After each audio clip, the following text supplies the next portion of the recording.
problem is a little bit harder. Not so much because the transformation is any harder, but because there's a little bit of algebra you have to think through when setting up the equation.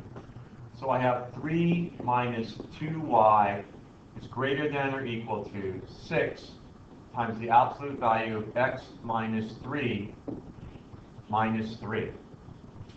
And so I want to find my boundary line. So when I'm finding my boundary line, I'm going to change this to an equal sign.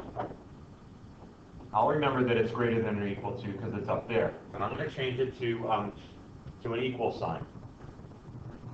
So I'm going to start by subtracting 3 from both sides. Negative 2y is equal to 6 times the absolute value of x minus 3 minus 6. I think everybody's comfortable with the fact that the next thing we're going to do to isolate y to find the boundary line is we're going to divide by negative 2. So on the left-hand side, I'm going to have y. Now on the right-hand side, you have to be really very careful because this part right here, 6 times the absolute value of x minus 3, what a lot of people do is they will go, divided by negative 2, they'll go negative 3, and then they'll take x minus 3 over 2 as well, plus 3. This is the part that's the mistake. And I want to kind of give you a different way of looking at it. One way that I would suggest looking at it is let's take our x minus 3, absolute value of x minus 3. So let's call absolute value of x minus 3 equal to the letter A. So then I would have, I'm sorry, I was briefly interrupted, and I'm going to come back. But what I did here was I decided to call x minus 3 equal to A.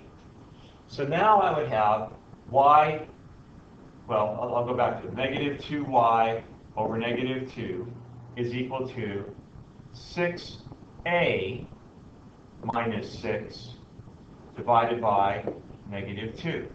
Well, this, I don't think you'd have a lot of trouble with this. I think you would see that on the left-hand side is y, and on the right-hand side, I would have, well, I'll even separate this out as a two-piece fraction. I would have 6a over negative 2 minus 6 over negative 2. I would have y equals negative 3a minus 3.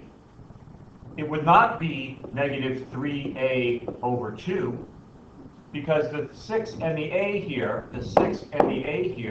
they're connected with the multiplication sign. So it's like factoring out a negative 2 from the whole term.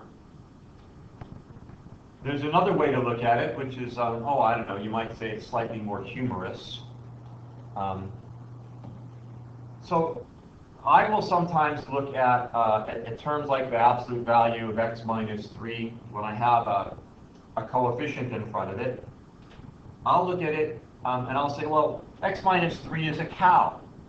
So if I have 6 x absolute value of x minus 3's, and I divide it by 2, well, then I'm only going to have 3 absolute value of x minus 3's. If I have 6, let's make a cow. I don't know if I can make a cow. Looks like a horse. If I have 6 cows, and I divide it by 2, I'm going to have 3 cows. So I have to be careful about that part of the problem setup.